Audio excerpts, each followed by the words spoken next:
7월 7일 백악관 기자회견은 텍사스에서 발생한 비극적인 돌발 홍수와 91명의 희생자에 대한 깊은 애도로 시작되었습니다. 트럼프 대통령은 신속히 주요 재난 선포를 통해 첫 번째 대응자들에게 전폭적인 지원을 약속했습니다. 일부 민주당원들의 대통령 비난은 사실 무근이며 국립기상청은 적절한 홍수 예비특보와 돌발 홍수 경보를 발령하며 제 역할을 다했다고 전했습니다. 이어 트럼프 대통령은 이스라엘 총리와 만찬을 가질 예정이며 최근 서명된 하나의 위대하고 아름다운 법안을 통해 미국을 다시 위대하게 만들자 의제를 법제화했다고 밝혔습니다. 이를 통해 고용 수치가 시장 기대를 뛰어넘고 불법 국경 월경이 역사적 최저치를 기록하는 등 많은 성과를 거두었다고 강조했습니다.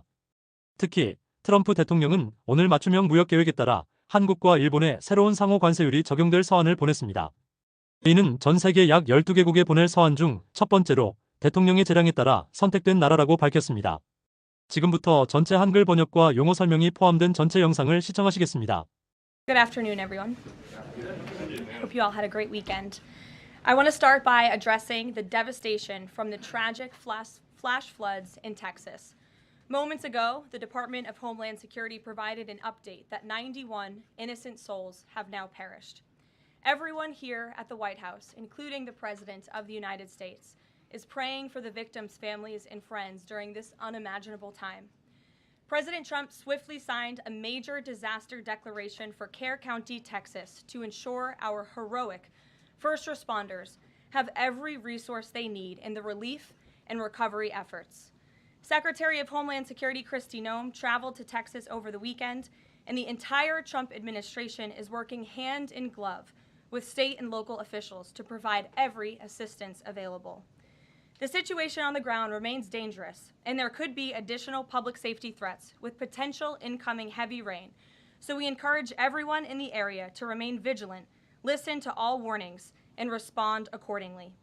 Unfortunately, in the wake of this once-in-a-generation natural disaster, we have seen many falsehoods pushed by Democrats such as Senator Chuck Schumer and some members of the media. Blaming President Trump for these floods is a depraved lie, and it serves no purpose during this time of national mourning. Here are the facts. In the lead up to this tragic natural disaster, the National Weather Service did its job. Despite unprecedented rainfall, the National Weather Service executed timely and precise forecasts and warnings. On July 3rd, the National Weather Service office in Austin, San Antonio, Texas, conducted forecast briefings for emergency management in the morning and issued a flood watch in the early afternoon. Flash flood warnings were also issued on the night of July 3rd and in the early morning of July 4th, giving preliminary lead times of more than 3 hours before flash flooding conditions occurred. And the National Weather Service office in New Braunfels, which delivers forecasts for Austin, San Antonio, and the surrounding areas, had extra staff on duty during the storms, despite claims of the contrary. So to any person who has deliberately lied about these facts surrounding this catastrophic event, you should be deeply ashamed. At this time, the administration's focus will be on giving the victims and their communities the support they deserve during these recovery efforts in this tragic time. May God bless the great people of Texas, especially the parents who have lost their children. President Trump loves you. We are praying for you, and he will be traveling to see you later this week. Moving along to some further scheduling announcements. Tonight, President Trump will host the Prime Minister of Israel, Benjamin Netanyahu, for dinner, where they will discuss the positive developments taking place in the Middle East region. Tomorrow, the President will host his 6th cabinet meeting of his second term. Many of you will be invited to cover that. And on Wednesday, the President will host leaders from 5 African nations for lunch in the state dining room. In other news, after the historic signing on the South Lawn of the White House on the 4th of July, President Trump's One Big Beautiful Bill is now the law of the land. Republicans in Congress met the once-in-a-generation moment and codified the Make America Great Again agenda into law. After this monumental achievement, no other president in modern history has worked harder and faster to fulfill their campaign promises than Donald Trump. The One Big Beautiful Bill will get the United States of America firing again on all cylinders. It's safe to say that over the past few weeks, the president has delivered on many, many wins.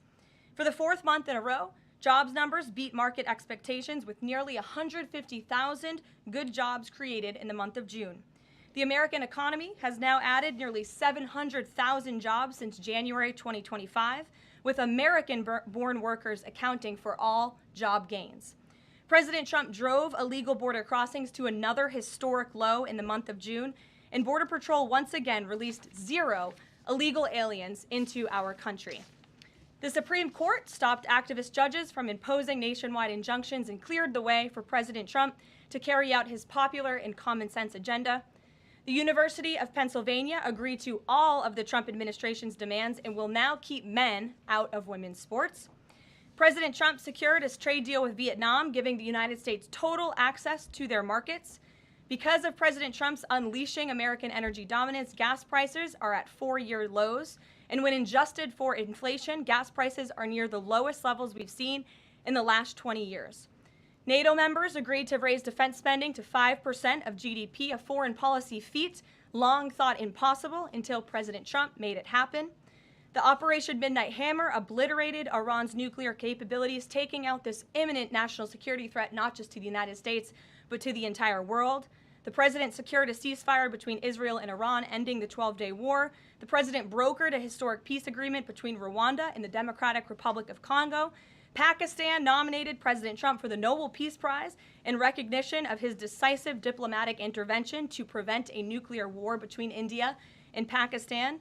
Blue-collar wage growth has seen its largest increase in nearly 60 years, and President Trump has defeated Joe Biden's inflation crisis with core inflation at the lowest level since March of 2021.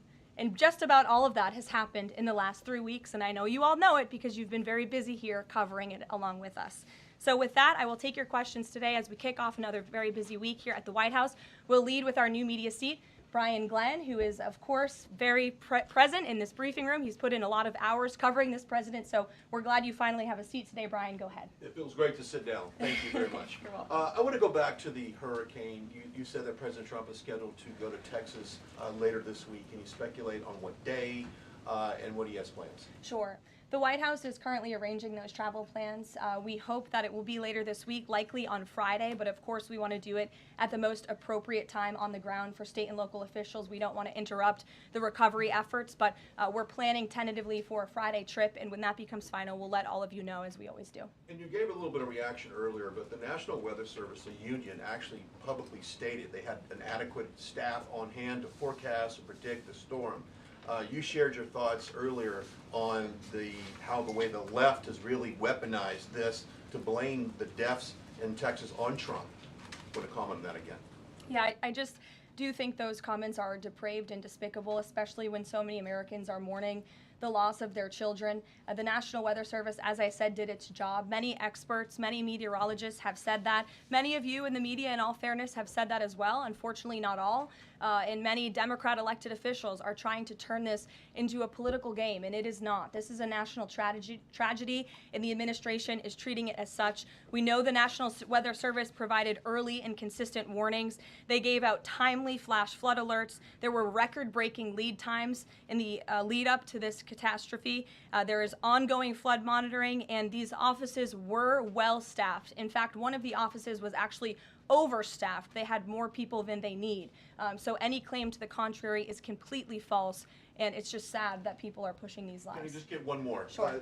Kind of a little bit of breaking news. The Department of Homeland Security is moving to end the TPS status on Honduran and Nicaraguan migrants. Yes. Any plans to adding additional countries that you could be targeting? Just a reaction. Sure. Well, I won't get ahead of the Department of Homeland Security on additional countries, but as you pointed out, they did end temporary protective status for Nicaraguans and Hondurans in this country because TPS, temporary protective status, is temporary by definition. It is not meant to be a permanent path to residency or citizenship here in the United States of America. It was originally granted to Nicaraguans following a natural disaster in 1999. That doesn't sound very temporary to me. And as well as Hondurans in 1999 after the impact of Hurricane Mitch in 1998. And so this administration is doing what it promised to do. And if individuals from these countries want to come here, they have a legal pathway to do it, but temporary protective status was never meant to be permanent. The previous administration abused this status and this parole program, essentially treating it as such, and we're not going to tolerate that any further. Thank you, Brian. Megan. Secretary Bessent said yesterday that countries will boomerang back to the April 2nd tariff level starting August 1st. Why did the president decide to have those tariffs not take effect Wednesday as originally scheduled? And then I was also wondering if you could share, obviously we saw the letters the president sent out on Japan and South Korea, but if any other major U.S. trading partners are getting letters today. Sure, yes, I can confirm. In fact, I have those letters. If you could get me the folder with the letters in them, Liz, they're right in the previous office. I have the signed letters that went out to both South Korea and Japan today. And there will be approximately 12 other countries that will receive notifications and letters directly from the President of the United States. And weeks ago, I stood at this podium and I told all of you that the President was going to create tailor-made trade plans for each and every country on this planet. And that's what this administration continues to be focused on. The president will also sign an executive order today delaying the July 9th deadline to August 1st. So the reciprocal tariff rate or these new rates that will be provided in this correspondence to these foreign leaders will be going out the door within the next month, or deals will be made. And those countries continue to negotiate with the United States. We've seen a lot of positive developments in the right direction, but the administration, the president, and his trade team want to cut the best deals for the American people and the American worker. That's what they're focused on. And in the effort of transparency, these letters will continue to be posted to Truth Social, so you can enjoy them yourself. Go ahead. Thanks, Caroline.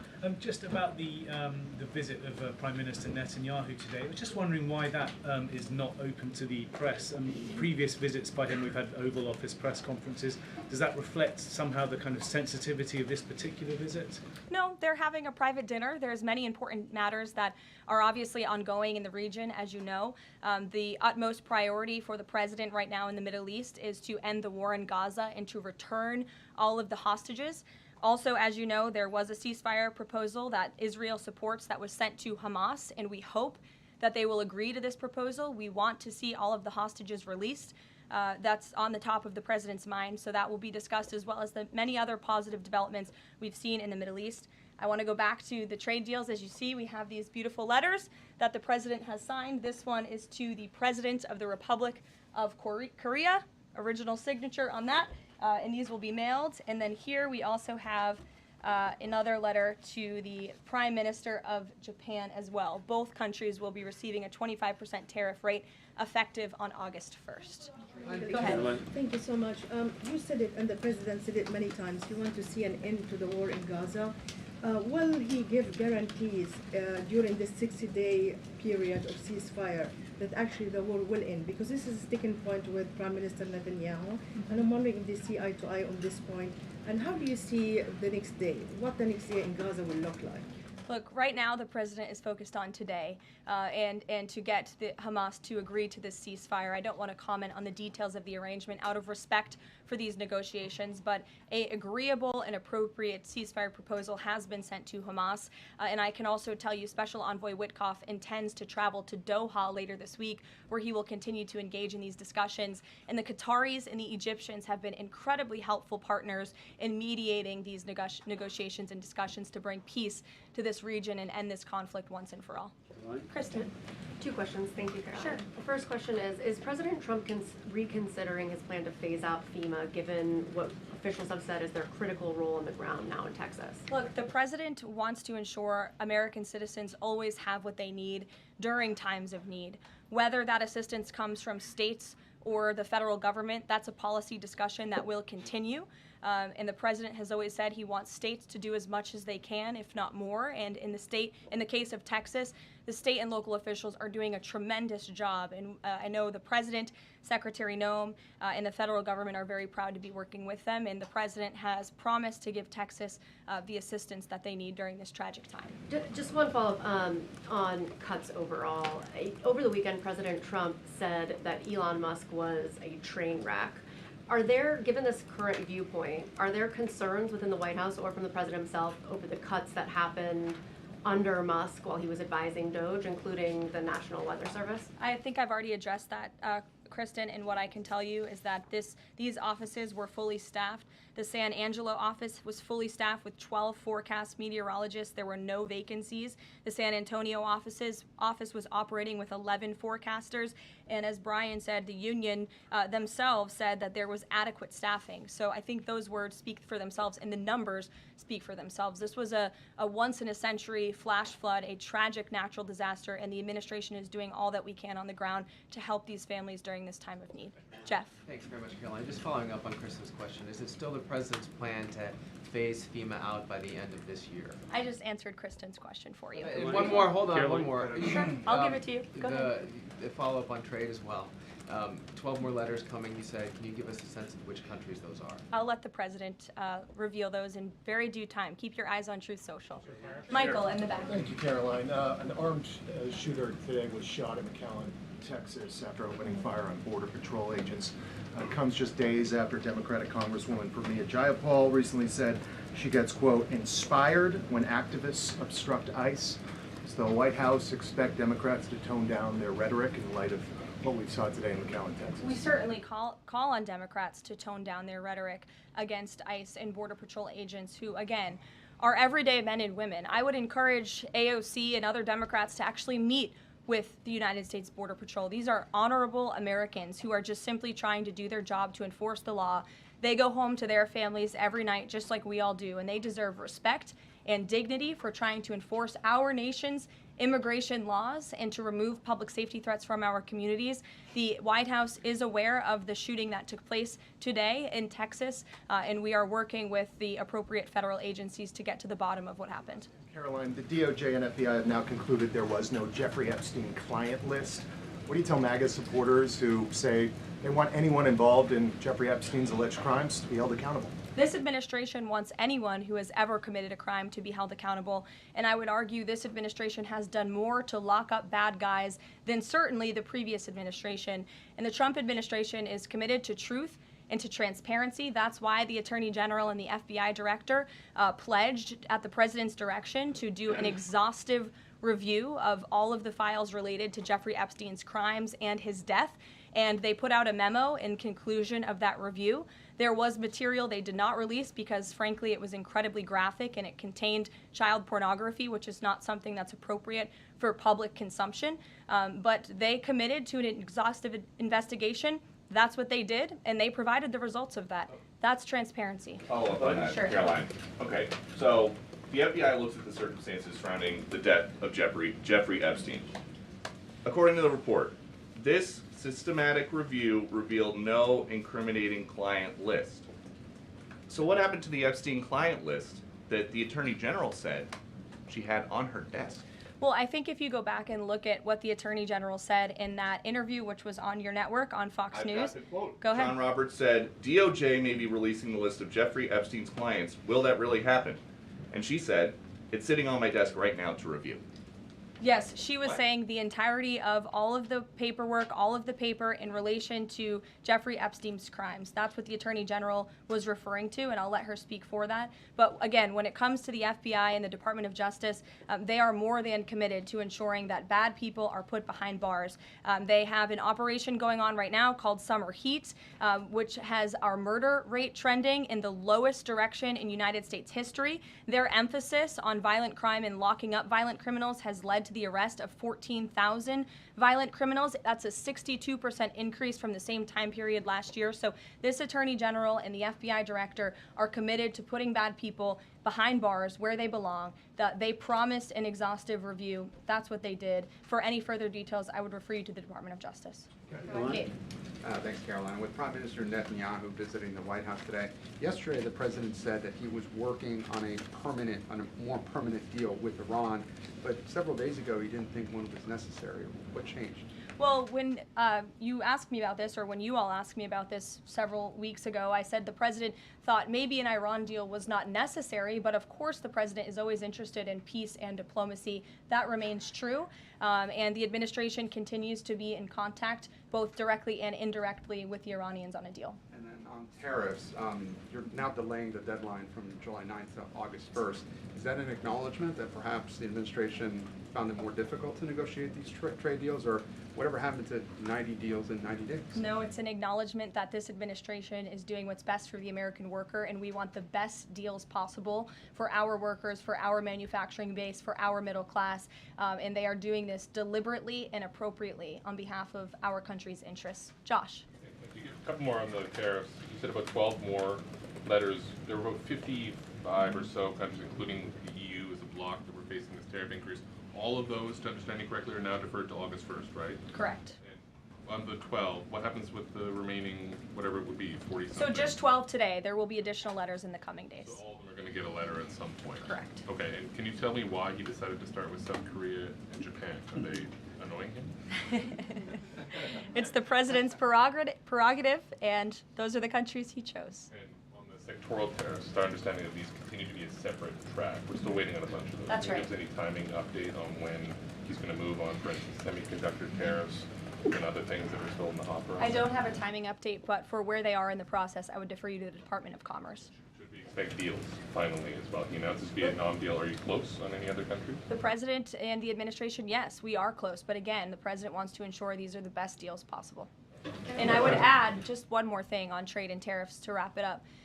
Look at the extensive work this president has put into cutting these good deals and doing what's right for the American worker. He is literally looking at the map and looking at every country on the planet and seeing where they are ripping off the American people, seeing where they have hollowed out our industrial base, seeing where our jobs have gone to other countries overseas because of their tariff policies, and he's trying to correct that. So this is decades of bad trade policy that has led to a deficit that is ravaging our country, that is ravaging our middle class, and the president is taking a very deliberate approach to correcting this wrong of many decades, of many past presidents.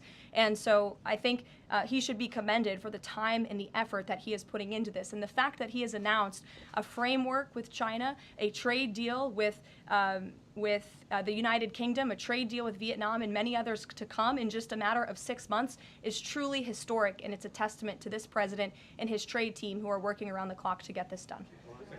Sure, go ahead. Thank you so much, Caroline. Two questions on Iran. What's the permanent deal with Iran looks like for the president, and what issues related to Iran should it cover? And secondly, has the president seen the interview with Iranian president, which he says that the United States president, Mr. Trump, is capable enough to guide the regions toward a peace and a brighter future, and put Israel in its place, or it gets more into conflict? Has the president seen these comments, and what's his reaction to these comments? I'm not sure if he's seen those comments, but certainly I think it's true that the president is the right man for the job to move the direction, this region into the direction of peace and stability for the future. That's what he and his national security team are working on every day, and we've already seen historic achievements in that direction. Go ahead. In the back. Kelly, go ahead. Okay, great. Thank Sure. you. And then in front of you. Okay, a couple questions for you. First, on Y'all need name tag signs. First question on the flooding in Texas. Sure. I know there has been some concern about the timing of the alerts, knowing that they did go out, but the warnings coming out in the wee hours, so while many people were likely sleeping. Can you share just details what you know about why those warnings were sent while people were likely sleeping, and then what the administration is doing to ensure that these alerts come out sooner? Well, the alerts imminently were sent out before the flood when people were sleeping, because the flood hit in the very early hours of the morning. So people were sleeping in the middle of the night when this flood came. That was an act of God. It's not the administration's fault that the flood hit when it did. But there were early and consistent warnings. And again, the National Weather Service did its job. On July 2nd, there were initial notices of potential weather and flooding risks were issued. On July 3rd, escalating warnings throughout the day with a flood watch issued at 1:18 p.m. And then later at 6:10 p.m. on July 3rd, the Weather Prediction Center warned of excessive rainfall and a high likelihood of flash flooding. At 6:22 p.m. July 3rd, National Weather Center issued a hydraulic warning highlighting considerable flooding risks, including in Caryville County. And then there were the timely flash flood alerts at 11:41 p.m., 1:14 a.m., and then another flash flood emergency warning issued at 4:03 a.m. just before the flood hit. So those were all of the warnings that went out to the affected area and region. Go ahead. One question on education funding Go for ahead. state Thank you to very much. I local appreciate it, districts? Caroline. Two questions for you related to the Prime Minister's visit today. Number one, there's a report circulating that the Gaza Humanitarian Foundation provided a proposal to the White House to build these so-called humanitarian transit areas inside and outside of Gaza. The GHF is insistent it has nothing to do with that proposal. Can you shed any light on whether the White House has received such a proposal, and if so, from whom? I'm unaware if a proposal from the Gaza Humanitarian Foundation was sent to the White House. I haven't seen it, but I can ask our National Security Council. And also a document circulating that the White House is prepared to lift the Foreign Terrorist Organization designation from HTS, the group of President al-Shara in Syria. Can you confirm that that's taking place? Again, I haven't heard that, or I'm not aware of that action taking place. As you know, we did lift particular sanctions on Syria, but we did leave them on for particular terrorist groups. If that has changed, we will, of course, let you know if there's a change in policy, but I'm unaware of one at this time. Sure, go ahead. Me? Yes, Hi, Caroline.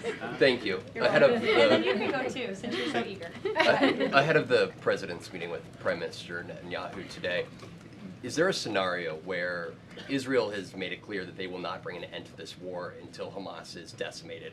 And the president just 5 months ago suggested a potential takeover of Gaza. Is there a situation where tonight the two men will change their posture, and in the scenario that Hamas turns over the remaining hostages, that the war could come to a permanent end, and that they will seek that under that scenario that they would essentially try to bring this war to a permanent end beyond just that 60-day ceasefire? Again, you're putting a hypothetical situation in the air, so I don't want to comment on that out of respect for these ongoing negotiations and discussions that are taking place. But as for the takeover of Gaza, I don't believe the president ever said that. I think he discussed a rebuilding of Gaza once this war is over. This has become an uninhabitable place for human beings, and the president has a big heart. He wants this to be a prosperous, safe part of the region where people and families can thrive, and there will be a need for a real rebuilding effort when the time comes. But right now we need to end this war, and we need to bring all of the hostages home.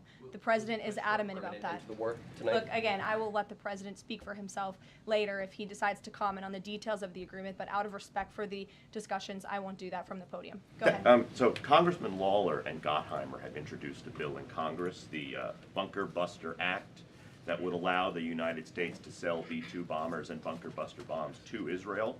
Is that something the president would support? Well, I don't know if the president's aware of the Bunker Buster Act, but I will ask him and see what his opinion on that is. I'm not sure. Right, thank you. Caroline. Thank you, Caroline. Building off of the question earlier about the shooter in Texas who targeted ICE, Axios reported today, I believe, that Democrat lawmakers were saying their constituents are calling on them to be more violent when they go to ICE facilities, including, I believe, they want them to shed blood, and that they said that Democrat lawmakers should be willing to get shot themselves. Can you respond to that, and do you have concerns that any of these lawmakers might act on the wishes of their constituents? It's hard to believe anyone with morals in this country or decency would say such a thing. Obviously, the White House condemns that rhetoric, and we condemn violence of any kind. This administration is simply trying to enforce our laws, and we must be a nation of law and order. You cannot simply waltz across our border and live here illegally and expect to stay. We are going to enforce our nation's laws, and the men and women who are doing that are doing so in a respectful way. They are doing so within the confines of the law, and they are just trying to do their jobs. And we condemn any violence or any calls for violence of any kind against any American. Go ahead. Thank you, Caroline. I wanted to ask you if... I was not calling on you, but you can go ahead. It's fine. There's a lot of people in here today. President Trump already saw the letter that the Colombian president, Gustavo Petro, sent him apologizing for his comments a few weeks ago, suggesting that there was an involvement from the U.S. government in an alleged coup d'etat in Colombia. And Secretary Rubio recalled the U.S. Chargé d'Affaires in Colombia.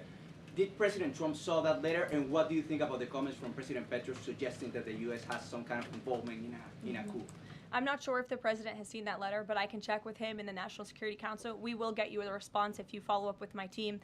We will find out for you. Caroline? Sure, go ahead. Iris, go ahead. Thank you, Caroline. Thank you, Caroline. On two topics. First, I love how excited everyone is on Monday. Yes, for Kelly, you can go after.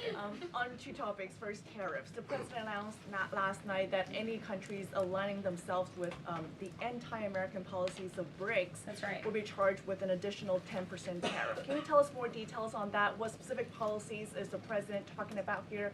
What policies should countries stay away from to avoid being subject to additional tariffs? Sure. Well, the president feels, generally speaking, that BRICS is seeking to undermine the interests of the United States. It's the president's utmost responsibility to put the interests of the United States first. That's how he views his job as president. So he's going to ensure that America is fairly treated on the world stage, and he'll take any action necessary to prevent countries from taking advantage of the United States and our people.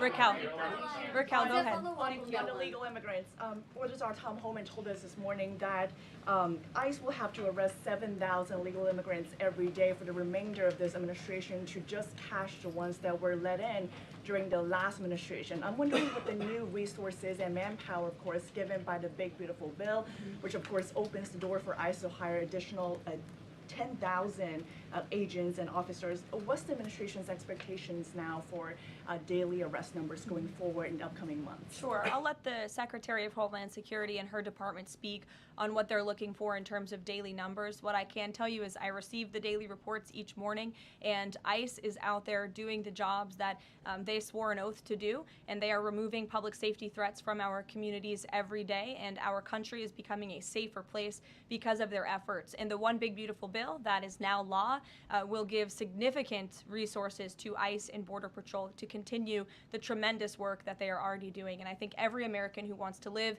in a safe neighborhood should be grateful for their efforts. Thank you, Caroline, so much. Raquel, and then I can go to you. So much. And then you, Dr. Harper. Thank you, Caroline. It's a follow-up on the BRICS question. So does President Trump believe that the BRICS are getting stronger or trying to isolate the United States? And how close is he monitoring this summit that is taking place in Brazil right now? He's closely monitoring it, which is why he put out a statement himself. He does not perceive these countries as growing stronger. He just perceives them as trying to undermine the United States' interests, and that's not okay with him, no matter how strong or weak a country may be. Go ahead. Yes, go ahead. Yes. As promised, yes, go ahead. Thank you. Does Trump have a vision for post-war Gaza? You mentioned, he's talking about now the ceasefire, but does he support permanent or temporary Israeli presence in the Gaza Strip? Does he continue to see a continued role for the Gaza Humanitarian Foundation to continue to operate in the Gaza Strip? Well, as you know, because we've talked about it before, the president has directed aid to be moved into the region, and that has been taking place. You've actually seen people in the Gaza Strip yelling out, "Thank you, Trump," for the aid and for the meals that they have received, because the previous administration never did that for some reason. But this president, again, wants to see peace and stability in the region. So as I outlined previously, he views this part of the region as having a real chance at being peaceful and prosperous. But again, we need to end this war. We need to get all the hostages home, and Hamas needs to accept this proposal in order to do that. Dr. Harper, go ahead. I'm Dr. Anthony Harper with the Intermountain Christian News. Thank you for taking my questions. Given the nature of the Palestinian Authority, with their pay to slay, teaching Jew hatred to children, corrupt leaders, and no elections for 19 years, who does President Trump support to govern Area A and Area B to prevent Hamas from ruling? And what is President Trump's position on Israeli sovereignty? Sure. Well, the president believes Israel, of course, has a right to defend itself. As for the first part of your question, you're getting ahead, Dr. Harper. As I told you, the president wants Hamas to accept this proposal right now. He wants to see peace in this region, and he's committed to doing that. Sean.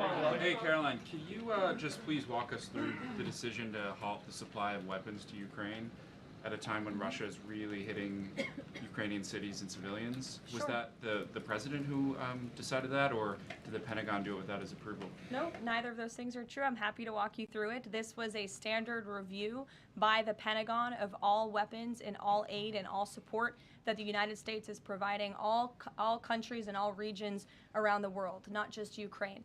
When the Secretary of Defense took office, he directed the Pentagon to conduct this review to ensure that everything that's going out the door aligns with America's interests. So it's a pause to review to ensure that everything the Pentagon is pushing out there is in the best interest of our military and our men and women in uniform. Fran. Two questions on Israel. You suggested that Hamas is the impediment currently to a ceasefire. So if not a ceasefire deal, then what does the president hope to achieve with tonight's dinner with the prime minister? Again, you guys are getting around to a lot of hypotheticals. I don't want to get ahead of the president, but there are many other issues to discuss with Prime Minister Netanyahu tonight related to the region and just the entire world. So this will be a dinner to talk about Operation Midnight Hammer, which was incredibly successful, to talk about peace in Gaza and ending that conflict, as well as many other topics of discussion in relation to Israel and the United States. Sure, go ahead. Thank you, Caroline.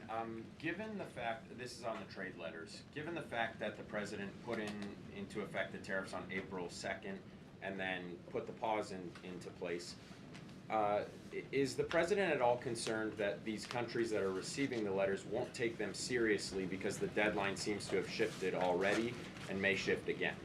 They will take the letters seriously because they have taken the president seriously, and that's why the president's phone, I can tell you, rings off the hook from world leaders all the time who are begging him to come to a deal. And this administration is working hard to ensure those deals are in the best interest of the American people. And this delay, again, is in the best interest of the American people. And you all will continue to see these letters released on the president's Truth Social, and we will see you all later. Thank you, guys. Thank you.